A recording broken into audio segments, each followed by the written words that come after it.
All right, welcome again to another episode of Fixed Right and Guaranteed Unplugged. I'm super excited to introduce our service manager, Mr. Chris Barnett, who's been here just over a year now, right? Almost to a year. Almost a year. Okay. Almost. You know what? It was February. I don't remember the date, but I remember his first day.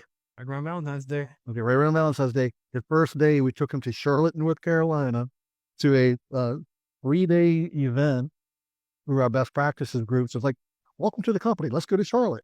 That's a lot of trust I put in you for that one. And vice versa, because it was a pretty good investment, but that investment was well worth it. Now, Sure. obviously, Chris and I joke a lot. We, him and I started talking probably a good year before he came on board here. And I'll kind of let him tell the story of how that transpired. But it wasn't just an initial, like, hey, nice to meet you, let's join forces. It took some time to kind of work through some details. But I can tell you the year that he's been here has been absolutely amazing, from my perspective. The amount of coaching that he gives our guys is phenomenal. Like, I've been doing this 35 years now, and I swear every single event that you've coached in, I've picked up something. And I'm like, dude, he's much younger than me, but man, he's way smarter than me. I don't know about all that. But Yeah. I told Chris a couple times, like, yeah, technically I'm not going up against you. Oil heat, maybe. And I compete with him on oil heat, but all the other stuff, you're kicking my butt. And I'm glad of that. I'll focus on the business stuff and let you keep coaching up our guys on the technical stuff. it's all about being a team, Roy. Yep. It's all about teamwork. Each one of us brings something different to the table. So Yep. No, you do an amazing job with that. So anyway, point being, as service manager, Chris has brought a whole nother level of expertise here. We've got, Neil Farnese, who many people know. He's a phenomenal player. He's probably one of the sharpest guys in the industry that's my mom. around here. His mom, Neil, who is her grandma. I think Kelder calls him grandma. But Neil's gonna kill both of us. Probably. But the compliment that you brought to Neil with the coaching that you both bring and attack things from different angles, and it's just incredible. So I love watching the two of you coach, especially on the technical stuff. It's just spot on. So anyway, so I'm gonna kind of back up a little bit. If you could kind of share the story of like kind of how you ended up here.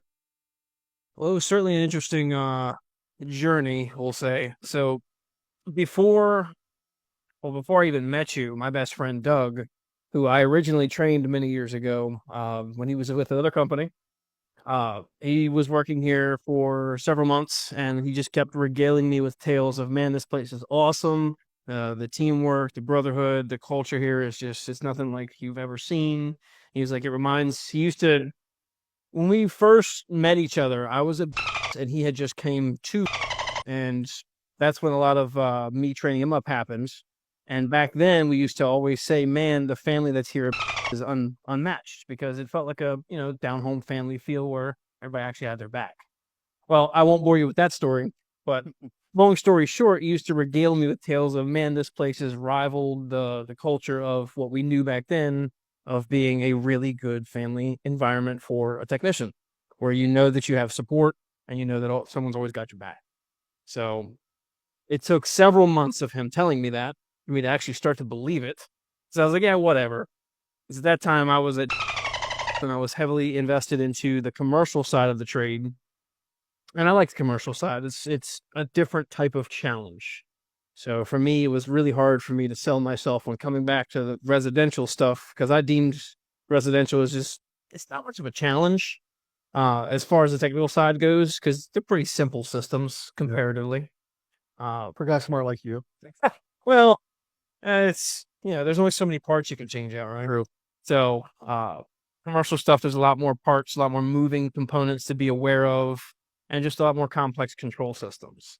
So, making the decision to come back to residential was definitely one that I had to be like, do I really want to do this? Do I really want to sacrifice the daily challenge of tackling all these complex mechanical systems? And I weighed the pros and cons of that for quite some time, which is why it took me so long to actually say, you know what, I'll give this a shot. Mm-hmm. But the downside of the commercial side of the trade is just how lonely it can get. Because a lot of times as a commercial technician, you're by yourself all day, you're on the road all day, driving 2+ hours to every job site.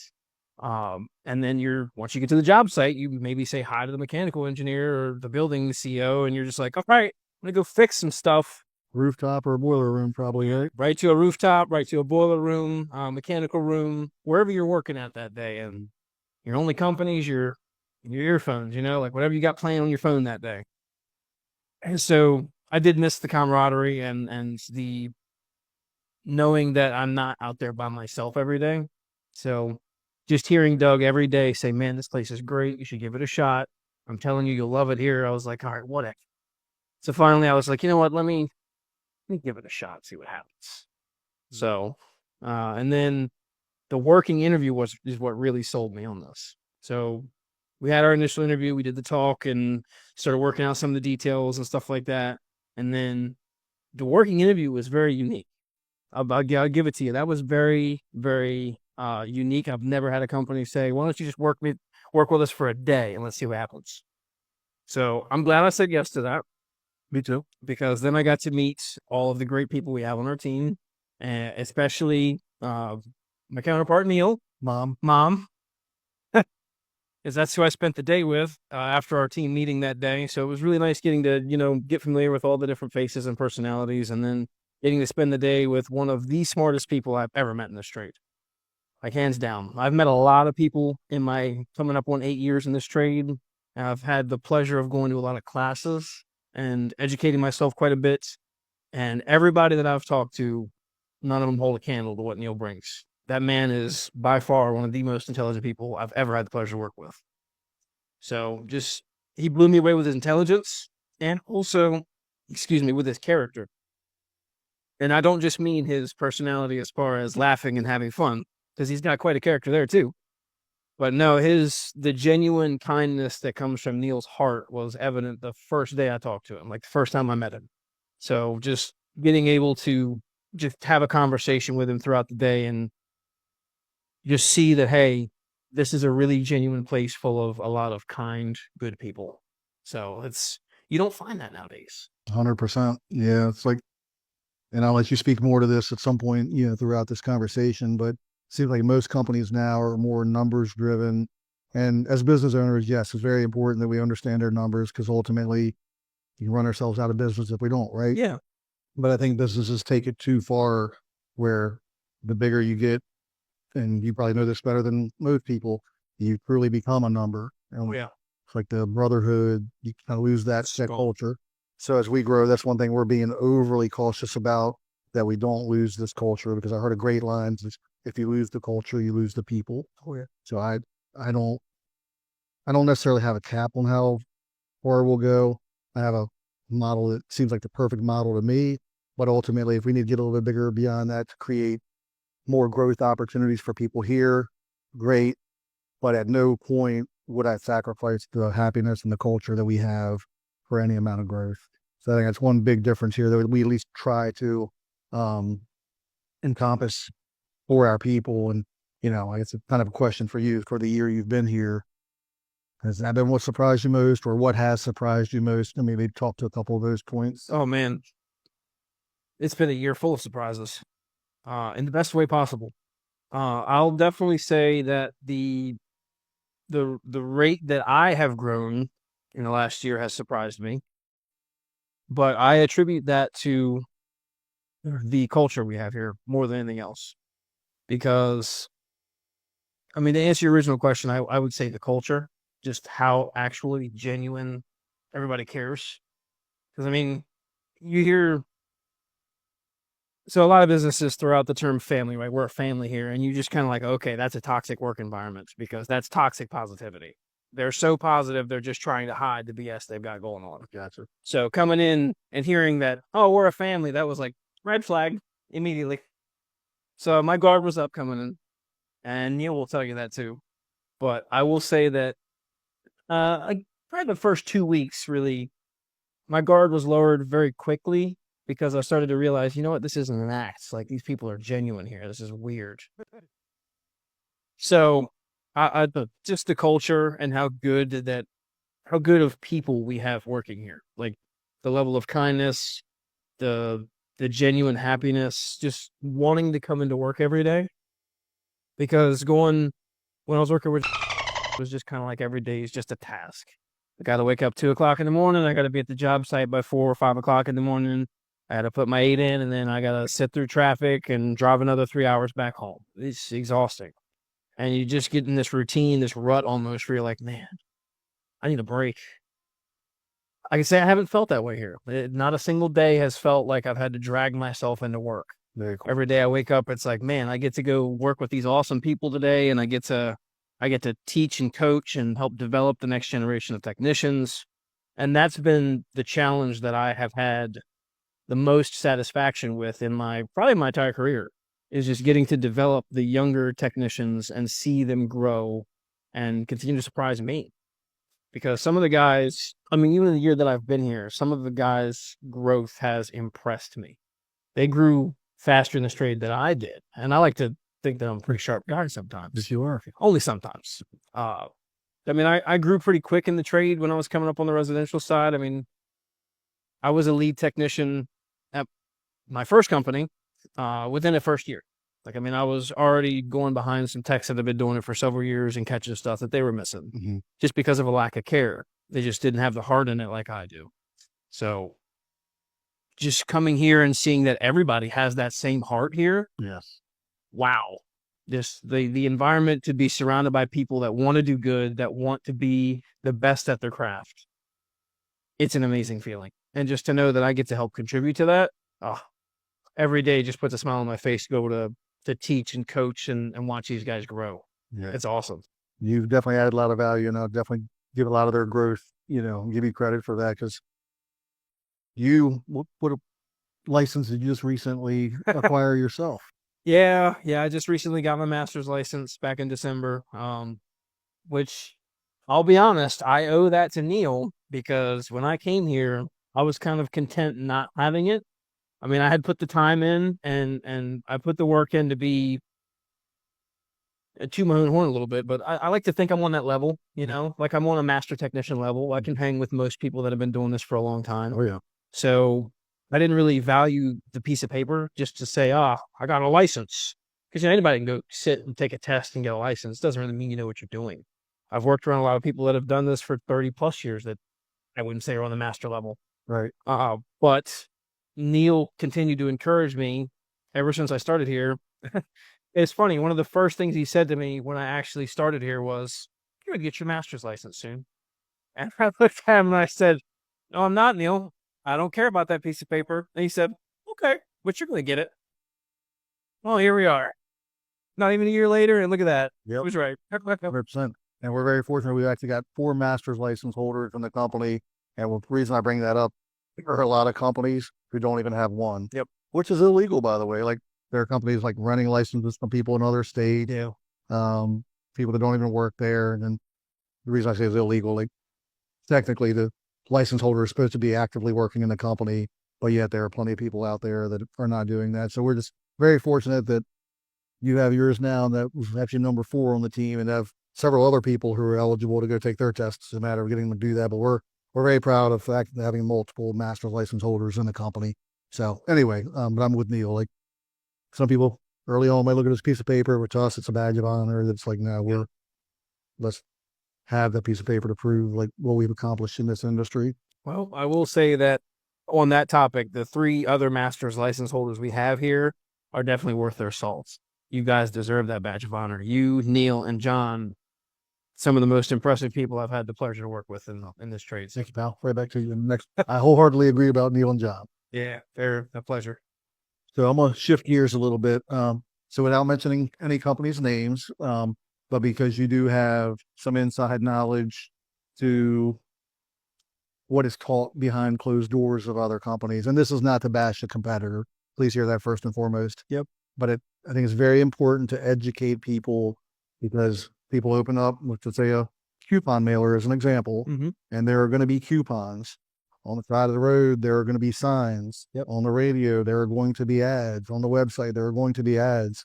And what is the goal of those ads? To be effective and make the phone ring, right? Get in somebody's door. So I'm just gonna say private equity in general, because that's who I see doing it the most right now.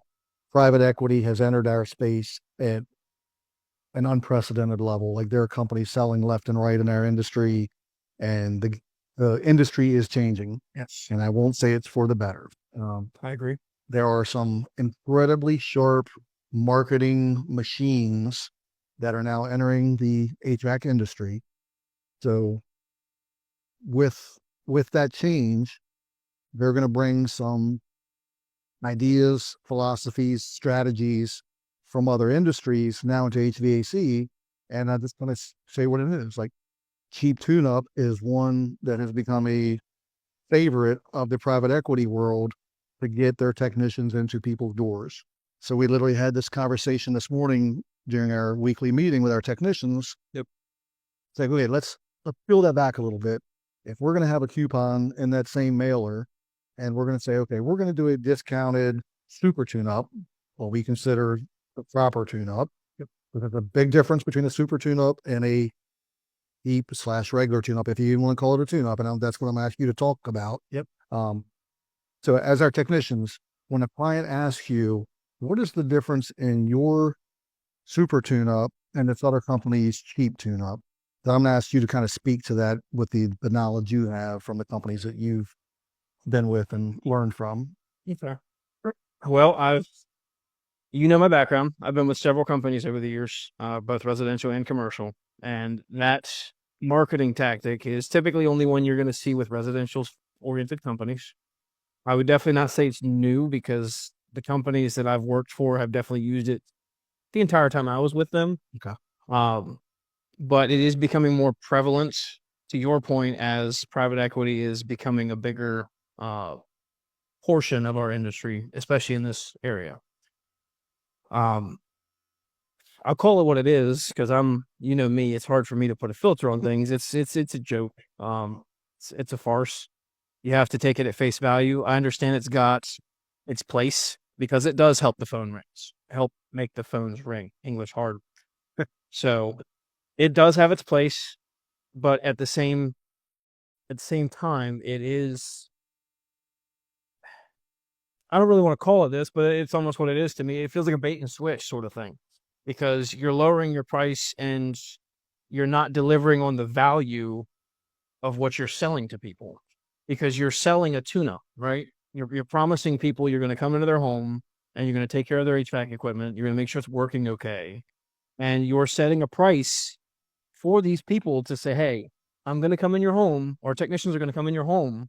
They're going to do a thorough evaluation of your system and make sure it's performing efficiently and safely in your home for you for the set dollar amount. With those specials, it feels like a bait and switch because they're promising you that they're going to do this, but what they're leaving out is they're actually changing what their tune-up entails in a lot of cases to dumb it down and make it faster. So while you think you're getting a full tune-up, what you really may be getting is a visual inspection. And that's an important distinction because that's the verbiage that a lot of them will throw in there on these ads is it's a visual inspection or a safety inspection. And you have to be able to distinguish the difference between a tune-up and an inspection because they're different. A tune-up means we're going to come into your home. We're not only going to inspect, but we're also going to clean and make sure that everything is performing efficiently. And we're going to let you know if something is not. I mean, our super tune-ups that we do here are, 60 points on the checklist? Yep. So that's 60 different things that we're taking the time to check and or clean or test while we're in your home. That takes time. And to your point, we're business. We have to stay in business to take care of our customers. So that way we can make sure that we're here for years to come to honor our warranties and to continue to serve our community. Doing a tactic like that, where we're discounting things and kind of just switching it up, that feels dirty to me because we're not delivering on the value that we're advertising, if that makes sense. 1,000%. So a lot of these companies that do these tune-up specials or whatever you want to call them, they're doing it. I don't want to say it's dishonesty because it's not truly dishonest if you read the fine print. They are saying what they're doing. But for the most people that just hear the quick synopsis of the radio ad or just glance at a sign going down the road, or just get a coupon in the mail, they're going to think they're getting a full tune-up for that bargain value, which, to be completely honest, if that was the truth, I'd be interested in that. Right. But by the time I get home at the end of my workday, I don't feel like messing with my system. Yep. I just don't. At halftime, I forget to change my air filter. So the tune-up specials really, if you can't tell, they boil my blood, because to me it's dishonesty. Because most people, they don't want to dig that deep into something. They just want to be able to trust you to deliver on your word. Hey, you're going to come do a tune-up for that? Cool. Take care of my system so I don't have to worry about it. I don't have to stress about it. But a lot of times when they get in the house, you'll find that they conveniently find everything that's wrong with your system, conveniently, and they end up saying that they were going to do everything for $29 or $49 or $69 or $89 or whatever you want to charge. And then at the end of it, they come at you with this mile-long paper with a bill at the bottom that says, hey, we'll fix your unit for $2,000, or you can buy a new one. And the whole time you were thinking, oh, I thought they were going to clean my unit for $60. Yeah. But it turns out that they're just trying to get in the door and sell you something. It's frustrating because even if you think about it, like, just stop and think, a good quality tune-up is going to take anywhere from 1 to 3 hours, depending on what you're working on. That takes time. Most HVAC technicians that are worth their salt and performing at a journeyman level or higher, their hourly rate is not going to be cheap. And that's just the truth of the matter. Yeah. Minimum probably $25-$30 an hour, right? That costs the company money, right? And in my mind, that's easily a 2-hour tune-up on average. You said 1 to 3, so literally 2. So let's do the math. If you guys making, just say on the low end, $25 an hour, it takes 2 hours. So not talking about their benefits, not talking about the payroll taxes, not talking about overhead, not talking about the truck, the parts on the truck, the gas. So if that's for the technician, yes, $50. That's for the technician to be there for that amount of time. Yep. And forget about the other probably $100 that the cost associated with him being there at a minimum. So $150, but we're going to charge $29, $49, $69, whatever the number is. It kind of doesn't add up, does it? No, it's not adding up at all. And that just kind of, to me, it's a red flag. I keep using that term, but it's a term that I like to come back to because it's one that everybody knows. It's a red flag to me because if they're not covering the cost of having the technician in your home, what are they really doing in your home? Yeah. So, and here's the other side of it. As a business strategy, because hey, I've been in seminars where this has been taught, or I've heard it, and I'm not even going to say it's wrong. Okay, I'm just going to say it's a different philosophy. Yep. And to your point, because I think you and I are saying the same thing here. When I go home at night, I want to put my head on my pillow at night. Yep. I want to be able to go to sleep. And I'm not going to say it's dirty. I'm just going to say, if it does not feel right to me, I'm not going to do it, even if it helps the phone ring to keep all of our people busy. Just because, again, when I see folks in restaurants or in the parking lot, I want to look them in the eye, shake their hand, and know we always have their best interest at heart. Yep. And if I'm using a marketing strategy, and I'll just say strategy, I won't even say gimmick, I'll just say strategy, that is anything other than that. Now, let's talk about, play devil's advocate for a second, because I know what their argument would be, because of, hey, I've heard it in these seminars. Well, if it costs you $350 to acquire a new customer, then we're just going to use that out of our marketing budget. If that was the end all be all, okay, I could even get behind that. But here's kind of the pulling the curtain back a little bit.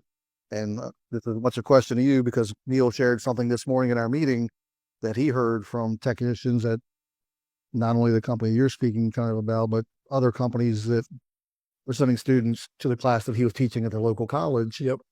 What would happen if they ran 4 calls, let's say with $69 each, but they made $280 or a little bit less than that at the end of the day? How would that conversation go either that evening or the next morning when that technician came back into the office? You've probably, I think you've heard that yourself, right? Yeah. At some of the companies that I've worked at, they definitely watch their KPIs very closely, which I don't want that to, it's not a bad thing to watch your KPIs, right? Right. So KPIs, you need to know your business is performing. It's like making a pulse, right? You need to know your business is healthy.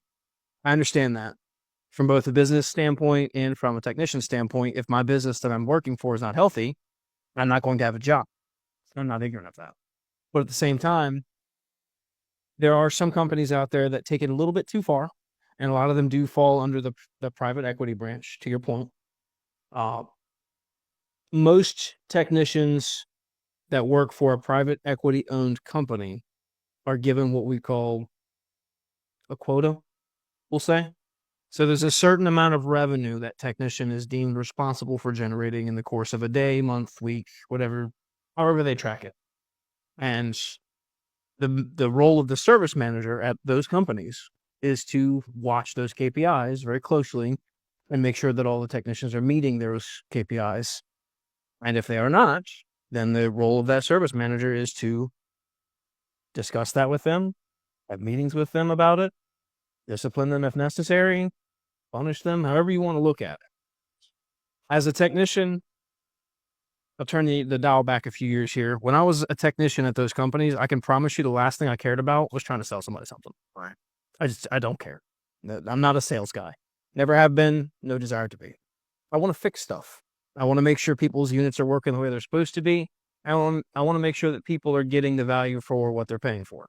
Because this is not cheap. This is not a cheap industry that we work in. Absolutely. You pay a lot of money to make sure that that your home is comfortable.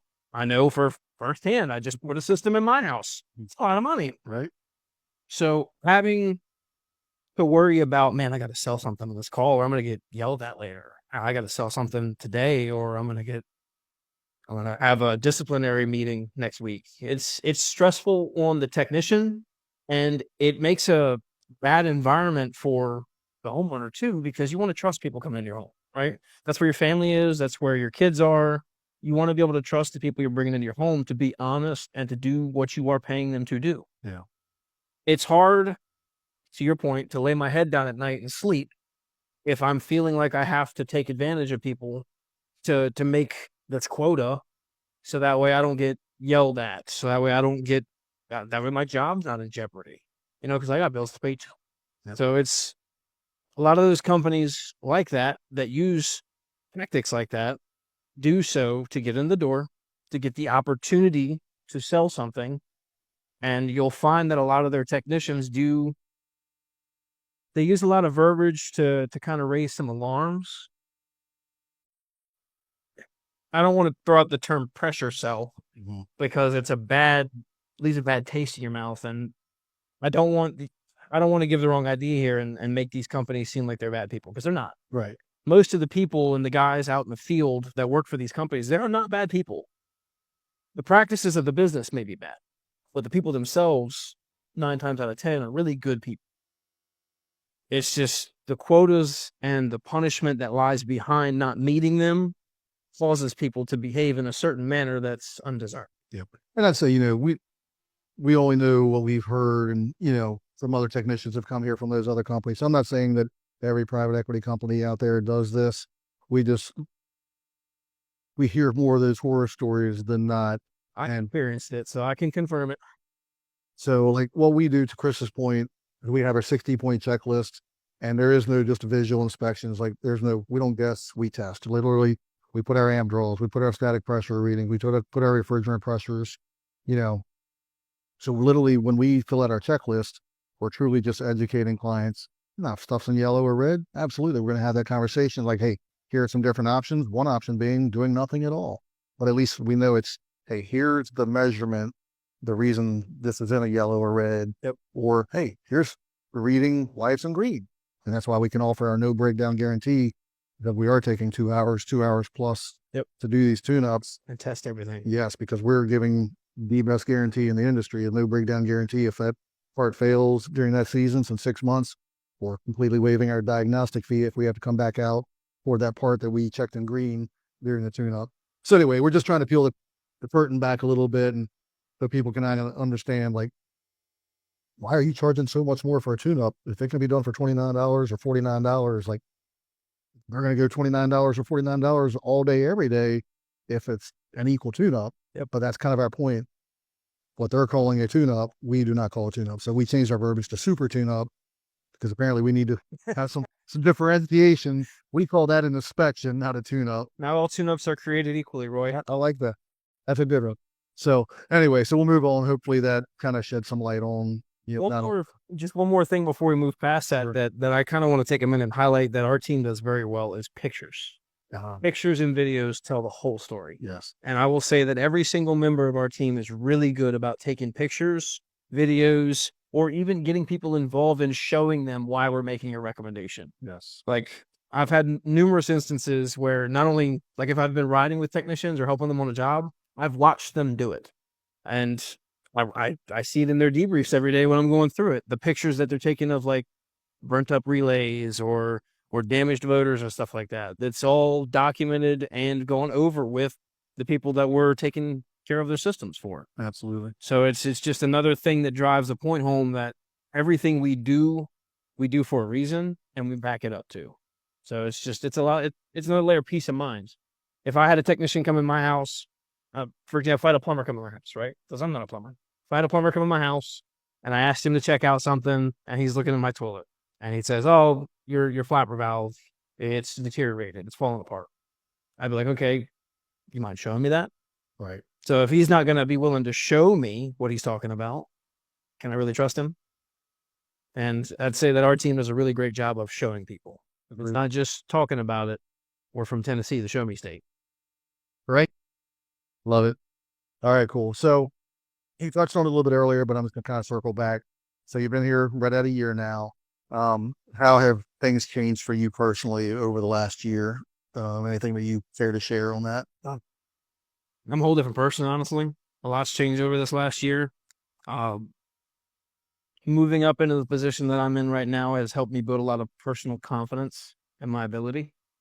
Like I always kind of thought that I'm a decent technician. Like I can figure out most things. But since coming here and being around the awesome people that we have here, I mean, you, Neil, or the other service manager, Jake, John, everybody around me has done such a great job of helping me build myself back up. Because to be honest, coming from I was kind of at a low point. Is I mean, the loneliness does start to wear on you after a while. All that windshield time gives you a lot of time to think, which can be a bad thing. So just coming here, it's been refreshing to be around people that actually value talent and value what another person can bring to the team. Yeah. Because I mean, even at companies I've worked for in the past, I mean, I've always thought of myself as a decent technician. And a lot of companies I've worked for before have just been like, yeah, okay. You'll stay in the background and you'll just fix everything that nobody else can figure it out. And I was like, all right, that's fine. I'm not really one for fame anyway. I don't want to be in the spotlight. Yeah. But it'd be nice to hear a thank you every once in a while. I'll be like, hey, man, you're a great technician. Like, keep it up. I didn't really have that. So I was kind of like poaching myself up through it. Like, man, we're doing a good job. There's only so many pats on the back you can give yourself, though. Fair enough. So coming here and just the appreciation that I've gotten and the validation that I've gotten from the team just kind of helped reassure me that, okay, I am pretty good at this. I am doing a good job. And not only that, but the gratitude that I've gotten from all the technicians that I've had the opportunity to help grow. I wouldn't trade that for the world. Like just to be able to see the progress they're making, to see the amount of money that they can bring home to their family to better take care of their family, that touches my heart. Yeah. Like, hopefully DeWarren doesn't mind me saying this, but I've seen DeWarren go from a young man who's struggling with his own confidence and struggling to find his own place as a technician into this stellar, young, bright technician that has all the opportunity in the world in front of him. Absolutely. Which he always has. I've just been making it a personal mission of mine to make sure he sees how awesome he is. And he does now. He's starting to get some more confidence in himself, and I see it every day. Love that. I absolutely agree. Every day he comes in here, he's got that bright smile that lights up a room, and he's the type of guy you want to be around. So, hug him every time you see him. You do. So, I mean, just seeing him be able to be more confident in himself, because when he makes a diagnosis now, he's not just kind of like, might be this. Now he's like, no, it's this. This is what's wrong. Absolutely. And he's right. Most of the time he is right. Yep. And it's refreshing to be able to say, you know what, DeWarren, doing an awesome job, man. Keep it up. And he believes it. 100%. He's no longer just like, yeah, whatever. He's like, yeah, I am. So that's awesome. Yeah, that's a great example too. And yeah, so thank you. hopefully we do give you all the appreciation that you want now because and I know you don't do it for that reason, but you absolutely deserve it so much more than you probably hear it as much as we even try to. So, but yeah, you've brought another level of leadership, genuine caring to the team that, I appreciate way more than you know. Trust me, that is a fact. Oh, like I said, getting to see these guys grow is the biggest. It's the biggest appreciation that I can ask for. Like it's the best form of it because the companies I've worked at before did not give me the chance to really invest into other technicians like I wanted to. Because I mean, even in prior companies I've worked for, I've expressed that I want to help develop a team. I want to be part of it and help contribute to the growth of it. So not having the opportunity at prior companies has helped kind of influence where I'm at right now, right? So their loss, your gain. 100%. I'm thankful for it. So getting to see these guys grow and just become the type of technician that I always wanted to be coming up in the trade. When I say it time and time again, my goal as service manager for this team is to be the service manager I wish I had when I was a technician. And I mean, not to slight the service managers I've had because they've all been really great in their own respect. But I always kind of felt like there was something lacking coming up. I just didn't feel the level of support that I would like to see from a leader. So given the opportunities that I am here, I just want to become a leader that I can be proud of, if that makes sense. 100%. And you certainly are. And you're doing a great job. So, and what has impressed me as much about what you know technically, and you kind of alluded to this earlier, is the growth that I think you've had on the leadership level. Probably what you were probably alluding to earlier when you said how you've grown over last year. The people skills. You've always been a great people person, but one thing that we kind of coach here a lot is personality profiles. Probably people have heard of DISC. So we coached that a lot here. And I remember the first time we kind of exposed Chris to it, for lack of better words. Chris is like, man, this is amazing. Like, and just the more you learn about it, the more you understand how much you don't know. Yeah. And it truly is a superpower. Like when it comes to culture, understanding the different dynamics of different personalities. Because we all have like 4 dominant personalities, and we won't make this a personality profile podcast by any means because That's a we're whole running up podcast on its own.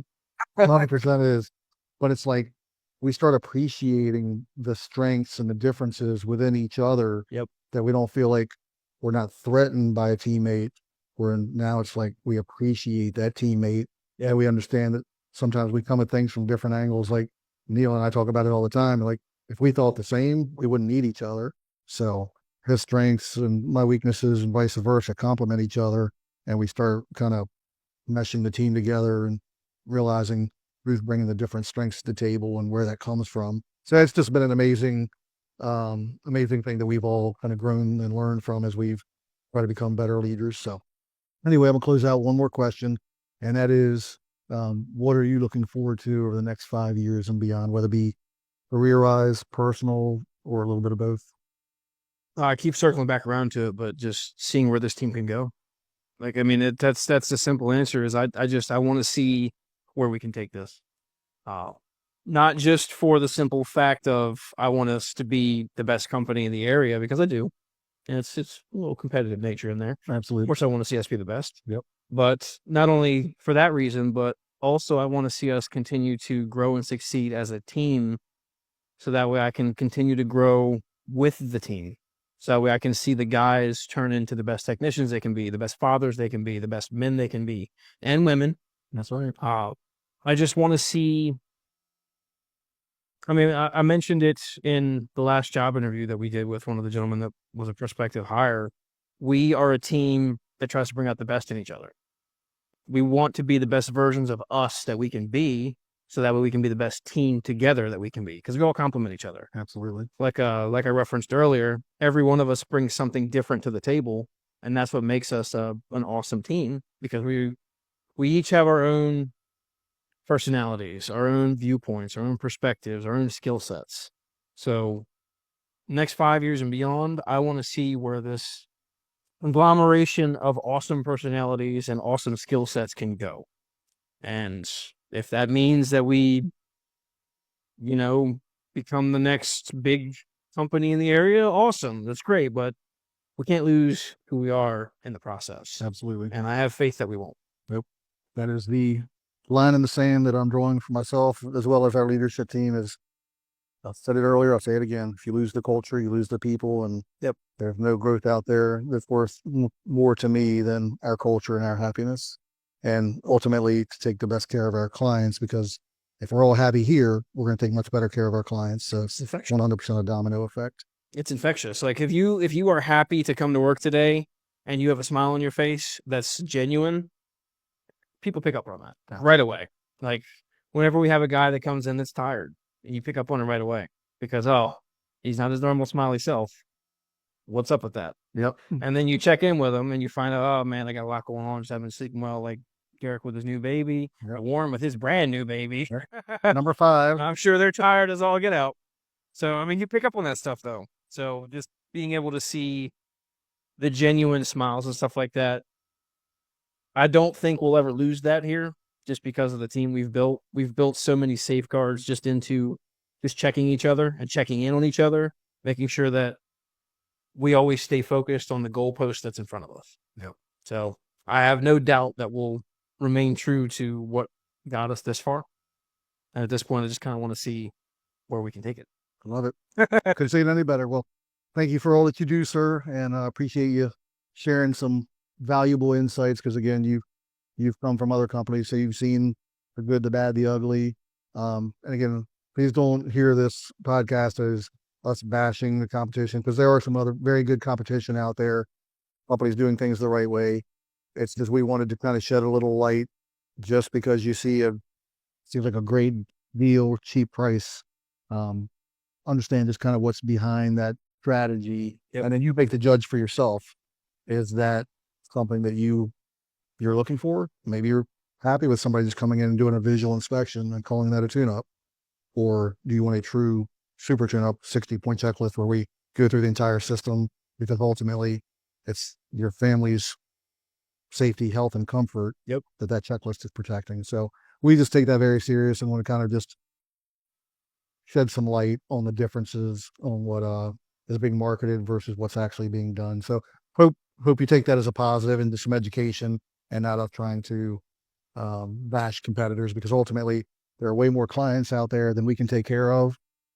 So there's going to be plenty of clients for those companies. And if that's what people are looking for, by all means, call them. If you're just looking for the cheapest inspection you can get your hands on, that's fine. It's not us.